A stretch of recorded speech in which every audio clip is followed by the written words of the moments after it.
the whole point of the resurrection in the New Testament is that Jesus is the new model of human being. And in 1 Corinthians 15, it's quite clear that Paul doesn't see the resurrection as setting Jesus apart. And you see, this blessed word supernatural, I know a lot of Christians set a lot of store by it. I've largely given it up, not because I don't believe in what they were trying to refer to, but because the word supernatural carries so much baggage precisely from the Epicurean culture I mentioned before, so that you divide the world. The supernatural is all that stuff up there, and then the natural is down here, and occasionally they bump against one another.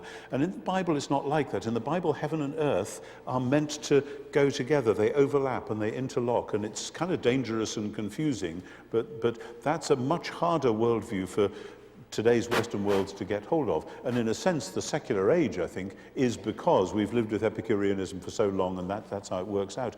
But in the resurrection, you know, the resurrection is not primarily a very odd event within the present old world, which is on its way to death and decay. The resurrection is the archetypal event and the paradigmatic event within the new world. And when the gospel writers tell the story of the resurrection, what they're telling, and the way they tell it says this is the launching of God's new creation, at which people say, oh my goodness, something extraordinarily new has happened here.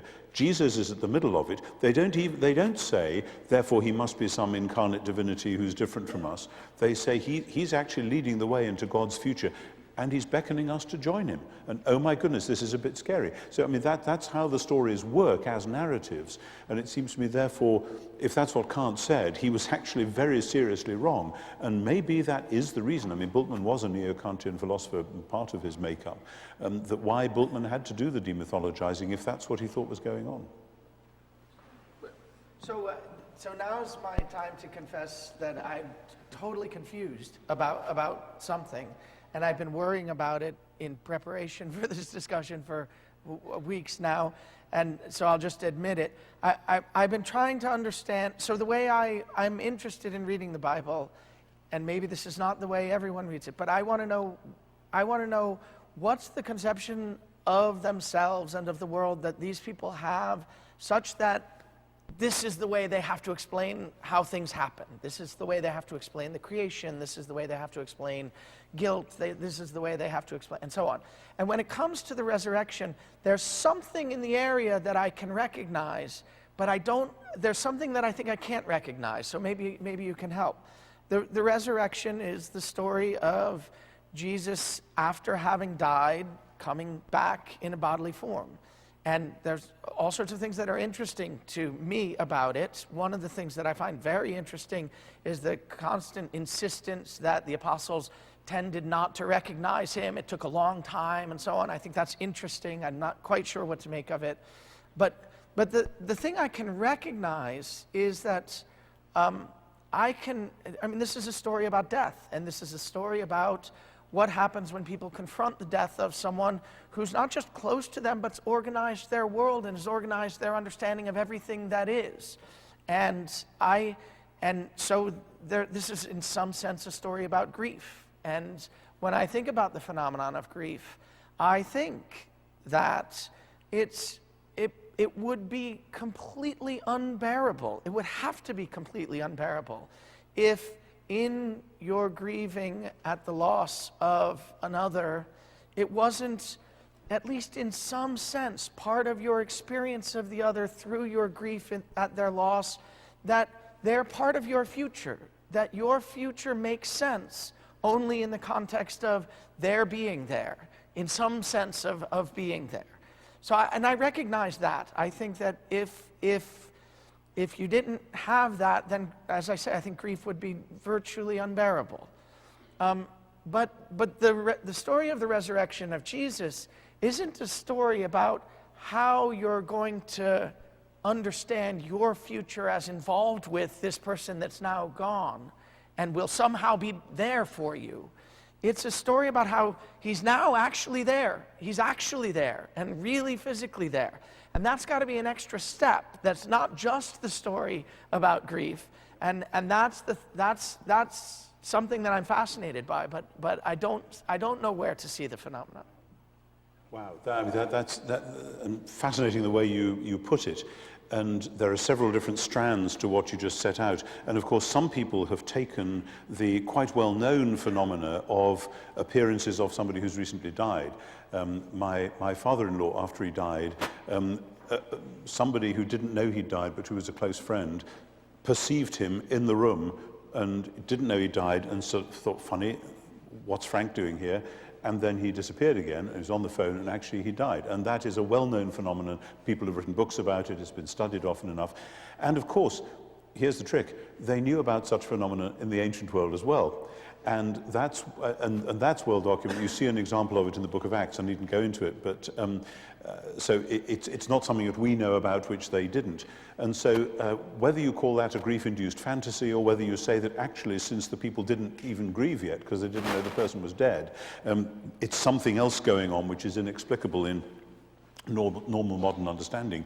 Nevertheless, some have advanced that as the explanation. That's what happened. Some very well-known New Testament scholars have basically gone that route.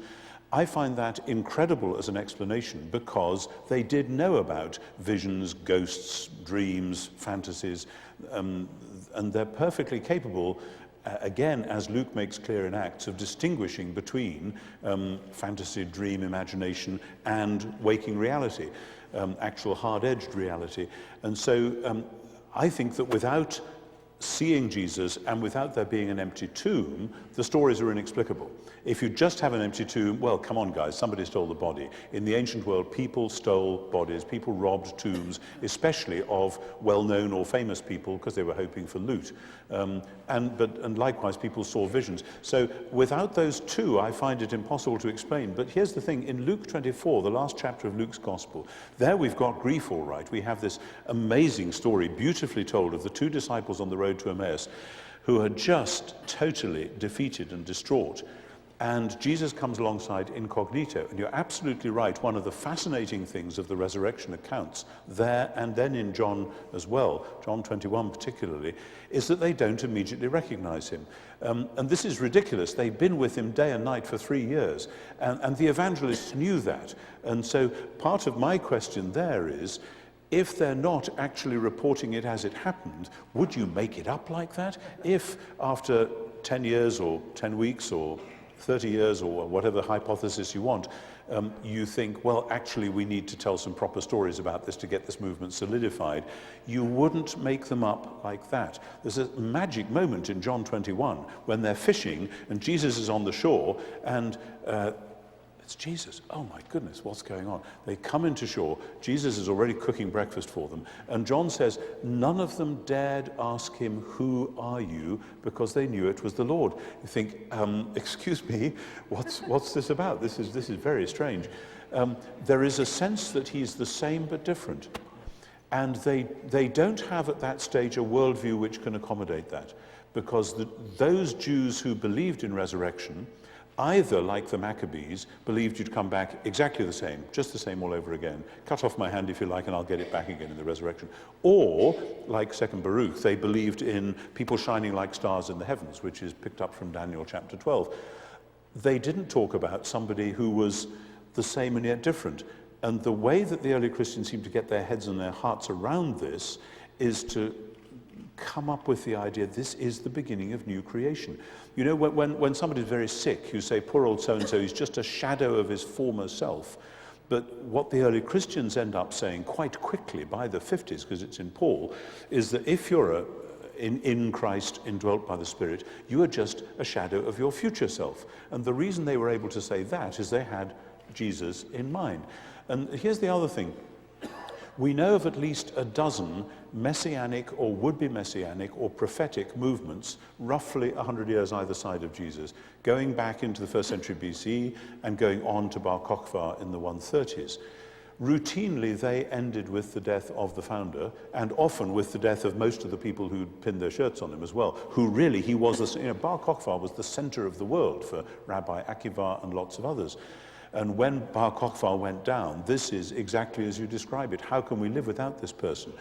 Now, we don't have the full history of those movements, but the options are clear. If that happens and you survive, either you give up the revolution and you hive off and hope to live quietly ever after, or you get yourself another leader. And we have evidence of people doing both of those things. We have no evidence for any other movement saying, actually, I think he's been raised from the dead. I think he's still with us. I think he's still around. You know, if you'd said that to somebody after the death of Simon Bar Giora in Titus's Triumph in Rome, for instance, or Bar Kokhba, they would have said, well, clearly you must have been drinking something you shouldn't have done, but if you actually think he's still with you, well, sing a psalm. You know, we have poetry that does that stuff, but don't say he's been raised from the dead, because resurrection is something that happens at the end of time to everybody, not in the middle of history to one person. So the Christian accounts are deeply, deeply counterintuitive. They're not the sort of thing that somebody would have just made up to console themselves. So that's really the challenge that, that the evidence poses.